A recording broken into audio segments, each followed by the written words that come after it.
Good morning, কেমন আছেন সবাই? আমি খুব ভালো আছি। Hi, my name is Kabita, welcome to my another blog. আজ শনিবার, সকাল এখন 10টা মতন বাজতে যায়। আমরা এসে পৌঁছে গিয়েছি দীঘাতে, মানে নিউ দীঘাতে। আজ বহুদিন ধরেই ভাবছিলাম কোথাও বেরোনো হয়নি, তাই ওর বাবা চট করে প্ল্যানটা করে ফেললো, চলো দীঘা ঘুরে আসি। তো আমিও বললাম চলো, বাড়ির সামনে আর দীঘার থেকে ভালো কী বা অপশান হতে পারে বলুন। ওর বাবার এমনিতেই অফিস থেকে ছুটি পাওয়া যায় না, সেই রবিবার, তাই ওর বাবা একদিন এক্সট্রা ছুটি নিয়ে শনিবার আর রবিবারের প্ল্যান করে চলে এসেছি দীঘা। সোমবার দিন ভোরবেলায় রওনা দেব বাড়ির উদ্দেশ্যে। আজ বাড়ি থেকে ভোরবেলায় রওনা দিয়েছিলাম 5টার সময়, কারণ আমাদের বাস ছিল 5:45-এ। তো আমরা এসে পৌঁছে গিয়েছি নিউ দীঘা বিচের সামনেই। ওর বাবা চেনাশোনা বলে হোটেলটা আমাদের রেডি হচ্ছে, আর এখানে আমরা এসেছি একটু বসতে, একটু চা খাবো, ব্রেকফাস্টটা করব। তবে এই অবস্থায় নয়, বাসে যা অবস্থা হয়েছে আজকে, সে অভিজ্ঞতা আপনাদের সাথে একটু পরেই শেয়ার করব। তবে এখন আগে হোটেলে যাই, ফ্রেশ হই, তারপরে আপনাদের সাথে করব অনেক গল্প। তার আগে বলে রাখি, আমরা যেই রেস্টুরেন্টের সামনে দাঁড়িয়ে আছি সেটি একদম নিউ দীঘা বিচের সামনে, আর আমাদের হোটেলটির নাম হচ্ছে হোটেল ময়ূরাক্ষী, যেটা বিচ থেকে হয়তো ম্যাক্সিমাম 200 মিটার দূরত্বের হবে। তো আমরা হোটেলটা একদম সামনেই পেয়েছি, কিন্তু অনেক কাঠখড় পুড়িয়ে সে গল্প আপনাদের সাথে করব। আজ সকালবেলা যেহেতু খুব তাড়াতাড়ি বাড়ি থেকে বেরিয়েছিলাম, ওই ভোর 5টা নাগাদ, তো আমাদের বাস ছিল হচ্ছে ভোর 5:45-এ। কিন্তু আমরা পৌঁছেছি বাস স্ট্যান্ডে, তখন নাকি শুনলাম যে নাকি ওর বাবাকে বলেছিল সে নাকি ভুল সময় বলেছে, বাসটা নাকি আর একটু আগেই ছিল সময়টা, আর বাসটা নাকি ছেড়ে দিয়েছে। তাই বাধ্য হয়ে আমাদেরকে পরের বাসটি ওই 6:50 নাগাদ ধরতে হয়েছে। মোটামুটি বাস স্ট্যান্ডে ওই 1.5 ঘন্টা মতন বসতে হয়েছে। জানেন সে যে কী অবস্থা হয়েছে ভোরবেলায় আমাদের, আপনাদেরকে কি করে বোঝাই, এই গরমে ছোট বাচ্চা নিয়ে। যাই হোক, চলুন, এই যে হোটেল থেকে মাত্র 200 মিটার দূরত্বে এই যে হোটেল ময়ূরাক্ষী। হোটেলটা খুব একটা আহামরি আমরা পাইনি যদিও, কিন্তু কি করা যাবে, নাই মামা থেকে কানা মামা ভালো, সে গল্পটাও আমি আপনাদের সাথে করব। হোটেলটার কিভাবে পেয়েছি, হোটেলটার এখানে কি ব্যবস্থা, আর হোটেলের এখন এখানে কি চলছে, সব কিছুই আপনাদের সাথে শেয়ার করব। এই যে এই রুমটা আমরা পেয়েছি, দেখুন মাথা গোজার ঠাইটুকু পেয়েছি, পরিষ্কার এইটুকু বলতে পারি রুমটা যে পরিষ্কার, কিন্তু মানে স্ট্যান্ডার্ড নয়, থাকার মতন নয়, কারণ এসি বাইরে, এসি রুমটা আমরা নিয়েছিলাম যেহেতু প্রচণ্ড গরম, আর ছেলেকে নিয়ে গরমের মধ্যে থাকা মানে একেবারেই অসাধ্যকর ব্যাপার। এই যে রুমটা আমি আপনাদেরকে, এইটা হচ্ছে ব্যালকানি, আর এটা হচ্ছে বাইরের ভিউটা। এই যে সামনেই হোটেল অনন্যা, তবে আমরা ওই হোটেলটা ট্রাই করেছিলাম, একদমই পাইনি, রুম তো নেই, মানে প্রি বুকিং আছে আপনার, ধরে রাখুন। আর এই রুমটাও আপনার বুকিংই ছিল, আমরা অনেক কাঠ খড় পুড়িয়ে ওর বাবা ফোন টোন করে তারপরে এই রুমটা পেয়েছি। তা কী আর করা যাবে, নাই মামা থেকে তো কানা মামাই ভালো বলুন, মাথা গোজার ঠাইটুকু যে পেয়েছি এই রক্ষে, সে গল্পতে আসছি আমি পরে। তবে একটু ফ্রেশ হয়ে নিই আগে, 1 ঘন্টা ঘুমিয়ে নিই, তারপরে বাইরে যাব ব্রেকফাস্ট করতে। প্রচণ্ড টায়ার্ড হয়ে গেছি জানেন, বাচ্চাটাকে নিয়ে গরমের মধ্যে বাসে যা নাজেহাল অবস্থা। এই যে বাথরুমটা ওর বাবার আর আমার একদমই পছন্দ হয়নি, জানেন বাথরুমটা যে কী নোংরা, যে কী বলি। যাই হোক, ঘুমিয়ে নিয়ে বেরিয়ে পড়েছি, 1 ঘন্টা মতন ঘুমিয়েছিলাম, তো ফ্রেশ লাগছে এখন, একটু বেরিয়েছি, যাবো এবার একটু ব্রেকফাস্ট করতে। তো ব্রেকফাস্ট করার সময় এটা নয় যদিও, এখন সবাই দুপুরবেলা আপনার লাঞ্চ করতে বেরোচ্ছে, কিন্তু আমাদের আর কি করা যাবে, তখন আর একদমই ইচ্ছে হচ্ছিল না। 1 ঘন্টা ঘুমানোর পরে মনে হচ্ছে একটু প্রাণ ফিরে পেয়েছি। যাই হোক, যাই, তবে পাবো এখন বলতে ব্রেকফাস্টে ওই লুচি আর ছোলার ডাল, কথা বলেই এসেছিলাম, তো বললো রেখে দেবে, এই সময় পাওয়া যায় না ব্রেকফাস্ট, তবে আমরা বলে এসেছিলাম যেহেতু, তাই আমরা এতক্ষণ পরে গিয়ে করতে পারবো না, তবে এই সময়টায় ওরা লাঞ্চ শুরু করে দেয়। এই যে একদম হোটেলটা সামনেই, খুব দূরে নয় বিচ থেকে, আর রেস্টুরেন্টটা তো খুবই সামনে। এই যে রেস্টুরেন্টটা আপনাদেরকে দেখাচ্ছি, বাইরে বসে খাওয়ারও জায়গা আছে, তবে ভেতরে ওখানে এসিরও ব্যবস্থা করা আছে, এই গরমে এসিতে বসাই ভালো। এই যে ভেতরে ছোট বাচ্চা নিয়ে, যাদের ছোট ছোট বাচ্চা নিয়ে যাওয়ার প্ল্যান করছেন তাদের জন্য খুবই ভালো, এবং রিজনেবল রেস্টুরেন্টটা, খুবই কম দাম বলতে রিজনেবল, খুব কম দাম বলবো না, তবে খেয়ে আপনার পোষাবে। এই জায়গাটাতে যেমন নর্মাল রেট হয় সেরকমই দীঘাতে, এর থেকে কমে আমার মনে হচ্ছে আর কোথাও পাওয়া যাবে না। তো স্বর্ণলতা রেস্টুরেন্টটার নাম, রেস্টুরেন্ট স্বর্ণলতা। তোর বাবার চেনাশোনা বন্ধু দাদাটা এই হোটেলের রেস্টুরেন্টারই আর কি মালিক, যে আর কি, তো সে চেনাশোনা, তো তার থ্রু থেকেই আমাদের হোটেলটা অনেক বলে কয়ে পাওয়া, নাহলে আমরা এখানে হোটেলটা পাচ্ছিলাম না। সবথেকে বড় ভুল ছিল আমার, কারণ আমি ওর বাবাকে বলেছিলাম যে ওখানে গিয়ে চলো হোটেল বুক করব, সেটা ছিল আমার সবথেকে বড় ভুল। কেন সেটাও আমি বলি, কারণ সবে সবে এখানে জগন্নাথ ধাম গড়ে উঠেছে, আর সেই কারণেই এখানে হোটেলের দাম, রেস্টুরেন্টের দাম এত পরিমাণে চড়া। ভাগ্যেশ্বর বাবার চেনাশোনা ছিল, রাস্তায় রাস্তায় ছেলেটাকে নিয়ে যাযাবরের মতন হোটেলের খোঁজে ঘুরতে হতো জানেন। কালকে সকালে এত হয়রান হয়েছে, আপনাদেরকে বলি কেন হয়েছে হয়রানটা। আমাদের বাস ছিল 5:50 খড়গপুর থেকে। ওর বাবা কী করেছে, যাকে জিজ্ঞেস করেছে সে বলেছে 6:15 আছে বাস। এবার 5:15 ছিল আপনার, 5:50 ছিল আপনার বাসটা। আমাদের বাসটা মিস হয়ে গেছে। মিস হয়ে যেতে কী হয়েছে, গরমের মধ্যে আমার বাচ্চাটাকে নিয়ে আসতে হয়েছে। মানে অবস্থা খারাপ, প্রচণ্ড ভিড়, মানে প্রচণ্ড ভিড়, মানে এমন ভিড়।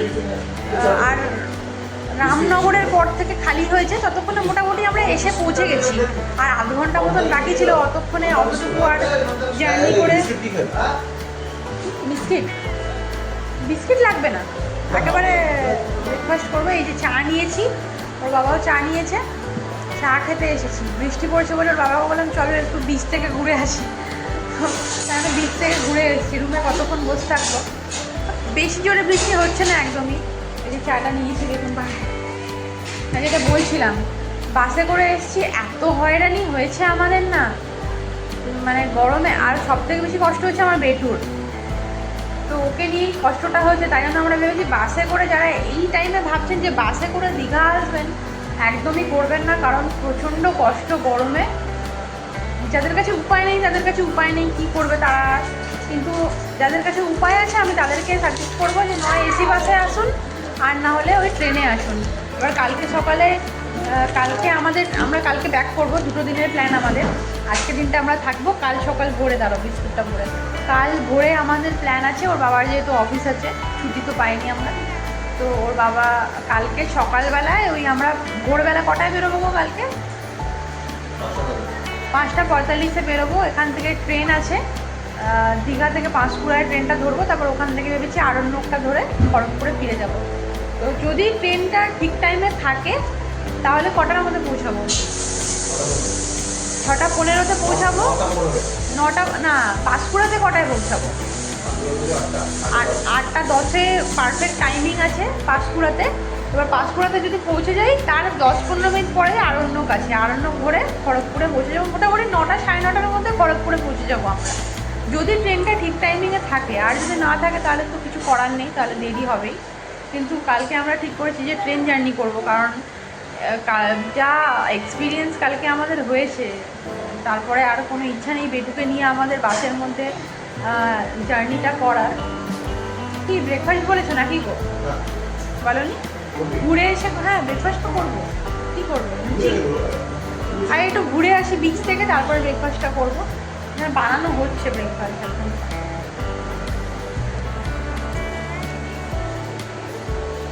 তো এই তোমার হোটেলটার নাম কি গো? এই যে রেস্টুরেন্টটার নাম কি? স্বর্ণলতা হোটেল অ্যান্ড রেস্টুরেন্ট। এটা হচ্ছে পাশে আপনার নর্মাল রেস্টুরেন্টও আছে, এটা এসি রেস্টুরেন্ট। তো এখন যেহেতু গরম, আইডিয়াল, খাবারও ভালো, কোয়ালিটিও ভালো, রিজনেবল রেট আছে। তো আপনারা যদি আসেন ট্রাই করে দেখতে পারেন। এখানে খাবারের কোয়ালিটিও ভালো। আমাদের ওর বাবার চেনাশোনা আর কি দাদাটা, তো তাই জন্য আমাদের এইটা একটা খুব সুবিধা হয়েছে। নাহলে আমাদেরকে হোটেলে, আমি ওর বাবাকে বলেছিলাম ওখানে গিয়ে হোটেল বুক করবে চলো, কিন্তু এটা আমি সবথেকে বড় ভুল করেছি, কারণ এখন এখানে হোটেল পাওয়া যাচ্ছে না। যদি কেউ আসতে চাও ইনস্ট্যান্টলি, যদি ধরো কারোর প্রোগ্রাম হয়, তাও মোটামুটি তোমাদেরকে 1 দিন বা 2 দিন আগে থেকে হোটেল বুক করতেই হবে। এখানে এসে যদি হোটেল বুক করো তাহলে, হ্যাঁ কারেন্ট সিচুয়েশান মানে যারা ভাবছো যে আজকে 2 দিন পরে আসবো, আজকে হোটেল বুক করব, তাহলে সেক্ষেত্রে পার ডে 3 থেকে 4 হাজার টাকা ধরে রাখো। আমি কম করে বলছি, বিচের ধারে বলছি। ভেতর দিকে হয়তো থাকতে পারে, সেটা আমি বলতে পারছি না। তবে যেটা শুনলাম যে খুব, আমরা বিচ থেকে 200 মিটার দূরে আছি, 5 মিনিটের রাস্তা হেঁটে, 5 মিনিটও না 2 মিনিট।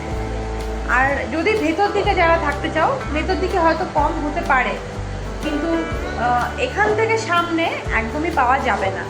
আর যারা ধরো 1 সপ্তাহ আগে প্ল্যান করছো, 1 সপ্তাহ, তারা হয়তো পেতে পারো কমের মধ্যে একটু, হয়তো 2.5, তাও 2-2.5। এখন যে পরিমাণে রেট যাচ্ছে হোটেলের, তো তাদেরকে আমি বলবো যে আগে থেকে হোটেলটা হয়েছে। কথা বলতে বলতে আমাদের ব্রেকফাস্টও রেডি হয়ে গিয়েছে, চলুন খেয়ে নিই আগে। বাইরে ঝিরিঝিরি বৃষ্টিও শুরু হয়ে গিয়েছে। তো যেটা আপনাদেরকে বলছিলাম আর কি, আসার আগে আপনারা হোটেলটা বুক করে নেবেন, নাহলে এখানে এসে খুব বড় সমস্যার মুখোমুখি পড়তে হবে। কারণ এখানে এসে এখন নিম্ন মধ্যবিত্ত মানুষদের পক্ষে থাকা হোটেলে সেটা খুবই দুষ্কর হয়ে উঠেছে। পার ডে আপনার ভালো যদি স্ট্যান্ডার্ড হোটেল খুঁজতে যান তাহলে 8,000 টাকায় 10,000 টাকা ভাড়া, আর যদি নর্মাল যদি খুঁজতে যান নন এসিটাও আপনার 2-2.5 থেকে শুরু। আমাদের চেনাশোনা ছিল বলে আমরা পার ডে আর কি আপনার পার নাইট আর কি যেটা, সেটা 3,000 করে পেয়েছি, তাও চেনা বলে। এবার আপনারা যদি নতুন হন, আর হোটেল তো কোথাও পাওয়া যাচ্ছেই না এখন, পেছন দিকেও মানে ভেতরের দিকেও হোটেল কোথাও পাওয়া যাচ্ছে না, এত পরিমাণে প্যাকড আপ এখন দীঘা। আর প্রত্যেকটা জিনিসের দাম এখন চড়া, বাজারের জিনিসপত্রের দাম আর আপনার হোটেলে রেস্টুরেন্টে সব কিছু জিনিসের দামই আপনার এখন বাড়িয়ে দিয়েছে। ওই এখন প্রচণ্ড পরিমাণে ট্যুরিস্টরাও আসছে আর কি, জগন্নাথ ধামের মহাপ্রভুর দর্শন করতে আসছে যেহেতু, তো সেই কারণে এই জিনিসটা হয়েছে। তো আমার মনে হয় এই জিনিসটাকে কম করা উচিত, না হলে আমরা যারা সাধারণ মানুষরা ভাবি যে দীঘাতে দুদিনের জন্য একটু ঘুরে আসব, যারা নিম্ন মধ্যবিত্ত যারা মানুষরা যারা আছেন, তাদের কাছে দীঘাটাই আমাদের সবথেকে বড় ঘোরার জায়গা, তাই না? এবার দীঘাতেই যদি এরকম অবস্থা হয়ে থাকে তাহলে আর মানুষ কোথায় যাবে? তো সেক্ষেত্রে এই জিনিসটাকে একটু কম করা উচিত সত্যি, কারণ প্রচণ্ড পরিমাণে আমি বলবো মানুষকে লোটা হচ্ছে এখানে। তো এই যে আমরা খেয়েতে বেরিয়ে পড়েছি বাইরে, বিচে যাব একটু, তার আগে এই দোকানগুলোতে দেখি কি সুন্দর সুন্দর কিরিং ঝোলানো হয়েছে, দেখুন অসম্ভব ভালো লাগছে। তো আমার ছেলে তো দেখে খুব এক্সাইটেড হয়ে যাচ্ছে, আমারই ভালো লাগছে, তো ওর তো ভালো লাগারই কথা। এই যে বিচের সামনে চলে এসেছি হাঁটতে হাঁটতে। তো ওয়েদারটা আজকে ভালো আছে। আমরা যখন সকালে এসে পৌঁছেছি তখন প্রচণ্ড রোদ ছিল, তো ঘুম থেকে উঠে যখন এলাম তখন দেখছি ঝিরিঝিরি বৃষ্টি শুরু হয়েছে। তোর বাবাকে বলেছিলাম যে দীঘাতে যা পরিমাণে গরম, গিয়ে তো একেবারে সেদ্ধ হয়ে যাব, কিন্তু আজকের ওয়েদারটা দেখছি খুবই ভালো আছে আর বৃষ্টিও শুরু হয়েছে। তো আমি সত্যি বলছি, মনে মনে আমি চাইছিলাম যেন ভগবান আজকে একটু বৃষ্টি দাও, কারণ বিচের ধারে এসে যদি একটু বৃষ্টিই না হয় তাহলে আর কি ভালো লাগে বলুন। আর সত্যি এসে দেখছি কি একদম ভগবান আমার মনের কথাটা শুনে নিয়েছে, একদম ঝিরিঝিরি বৃষ্টিও শুরু হয়েছে, বেশ ভালো লাগছে দেখতে দেখুন। আর ভিড়ও দেখছি বেশ ভালোই আছে আপনার। তো এখানে কিছুক্ষণ বসবো, ঘুরে টুরে তারপরে আবার রুমে যাব, তারপরে আবার দুপুরে স্নান টান করে খেতে বেরোবো। আজকে বিকেলে প্ল্যান আছে আমাদের একটু, এখানে সায়েন্স হল আছে সামনে, আর তার পাশেই আছে আপনার ঢেউসাগর। তো আজকে এই দুটো জায়গায় ঘুরতে যাব, আর কালকে রবিবার বিকেলে যাব আমাদের জগন্নাথ ধামে মহাপ্রভুর দর্শন করতে। এখন একটু বসি বিচের ধারে, তারপরে রুমে গিয়ে স্নান টান সেরে দুপুরে খেয়ে দিয়ে বিকেলে আমরা যাব একটু সায়েন্স সিটিতে আর ঢেউসাগরে। আর ঢেউসাগরটা হচ্ছে আপনার একটা পার্কের মতন। প্রথমে ভেবেছিলাম ঢেউসাগর নামটা শুনলে প্রথমে বিচের মতনই মনে আসবে, কিন্তু না, ওটা আসলে একটা পার্ক, ভেতরে বিভিন্ন রকমের রাইড বোটিংয়ের ব্যবস্থা সবই মোটামুটি আছে। সায়েন্স সিটিটা ঢেউসাগরটা একদম পাশাপাশি, আর আমাদের এই হোটেল থেকেও নিউ দীঘা থেকেও একদম 5 মিনিটের রাস্তা টোটো ধরে। চলুন এখানে কিছুক্ষণ বসি। এইখানে বোল্ডার আছে, ওল্ড দীঘাতে বিচ আছে।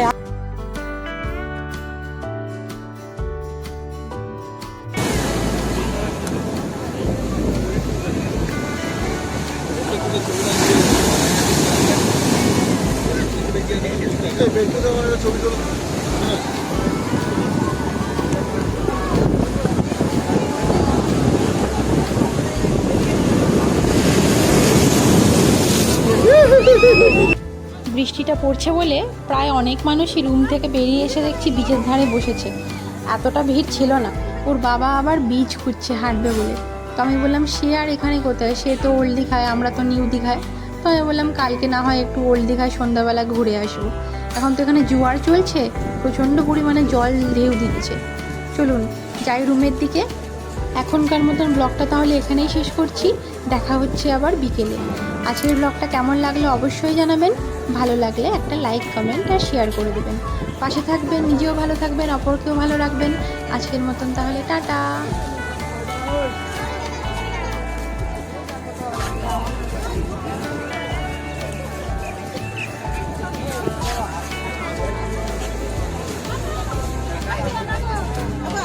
Yo yo.